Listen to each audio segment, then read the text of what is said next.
Hi. So this is sitting continued. This is part 2 to the sitting video that I did last week. A lot of the idea we looked at through the first video is creating foundation. So of course how the legs and the hips connect into the lower back is really crucial in terms of finding a seat that's going to be beneficial for you. Really, we shouldn't be sitting for any great length of time. Our bodies are made to move, and if they're not doing that continuously, they get tight and calcify, and this is what we feel as pain and soreness and heaviness. So learning to get into the habit of, even if you've got to sit for the day, of getting up every 30 minutes and moving around and working the body a little, and it's just, you're going to feel much freer at the end of the day. But if you can set up your seat, that's going to really be beneficial. So most of the time when we sit, we tend to be dull and let the chair or the floor do the work. A lot of what we learn to do with our body is to teach it how to take responsibility for itself. So all the little bits get to work together and they create a system that is healthier and happier. So I create the foundation. You can look at that in the first video.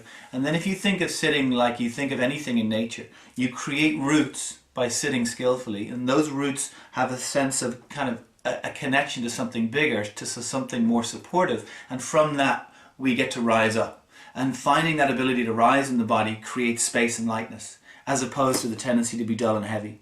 So very simply, you hold the rib cage. I've got my fingers at the front, my thumbs at the back. I'm holding the floating lower ribs and I just breathe into them. And what I want to create is the sense of the whole of the rib cage, the circumference of the ribs pulsing, moving.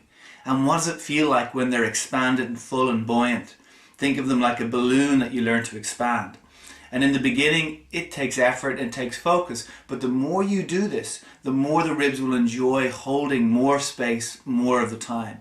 Now, as you fill the ribs and you sit, you can begin to lift the rib cage away from the earth or away from the chair. So you're creating space and length through the sides and the belly and the lower back. And all of that space, learning to feel what it's like to be buoyant, to hold its own, to be full. So we're not getting compressed as we sit. In fact, we're maintaining that sense of length and spaciousness. And it's the way to really begin to sit with more ease, but take your time as you build it. And again, if you're sitting for long periods, get up, move around, come back, and be very clinical about how you create the foundation, how you sit. And we just train ourselves to be mindful, to be present. And when we find that the old pattern is kicked in, you take your time, you breathe, you come back to buoyancy again. So look, if you like this stuff, Michael Ryan Yoga on YouTube, all one word, subscribe, and I'll keep these coming, and we're going to go more into this rib cage idea, fullness, and how it pertains to the rest of the back, and how we begin to really work the whole thing as a system.